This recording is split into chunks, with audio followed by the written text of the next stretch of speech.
Andy, last weekend, the first team had quite a good first half, didn't they? We did. We went down to Old Pats, where we've never been before.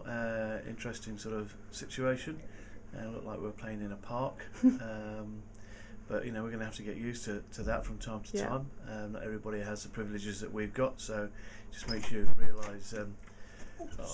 Pankhurst is coming in. Come in and talk to us, Ali. Come in, Ali. No, I'm just going to go and grab my case and I'm going home. All right. Thank you. Very wise. For those that need a translation, I'll do that later. So I was just going back to it. Yeah, we're obviously very privileged in what we've got here, and it's when we go away to a place like that we realise just how lucky we are. But yes, we really did compete well. We've looked at the match footage, and 8-0 at half time would have taken that, and I think we have to be a little bit. They scored a dodgy try towards the end, and we had moments when we could have turned the screw and we didn't quite take advantage. And then probably the most significant point was when Paul Hawkins had to go off just before the end of the first half. Because prior to that, we were more than holding our own. In fact, we were making life a little bit uncomfortable in the scrum.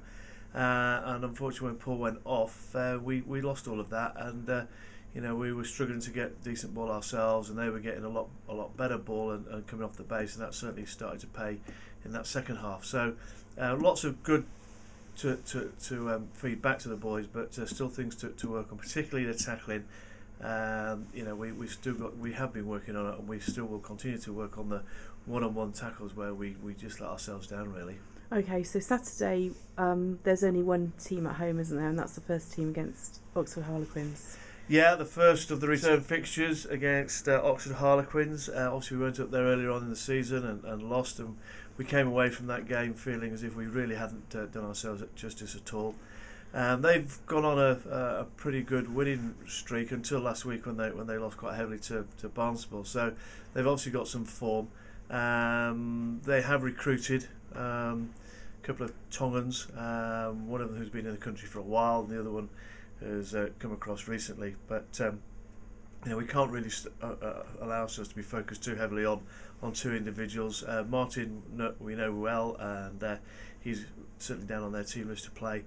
But other than that, it's pretty much the same side as we played when we went up there, and we've been looking forward to this game for a long time, and we, the players are really sort of focused in. We've talked sort of in the week about aims for the season. One of them is to get off the foot of this table.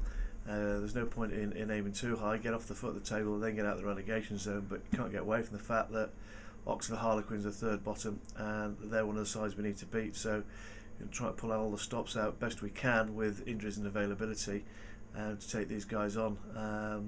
And then the second team are going down to Basingstoke, and the Mighty A's are away at Aylesbury, which is probably their longest away trip of the season. Okay, and we'd like people to come down and have lunch in the Wicken Suite. Yeah, I think everything's geared up for a nice lunch. They've relaid the carpet, so if for other reason, just to see the new carpet might be a reason to book a meal.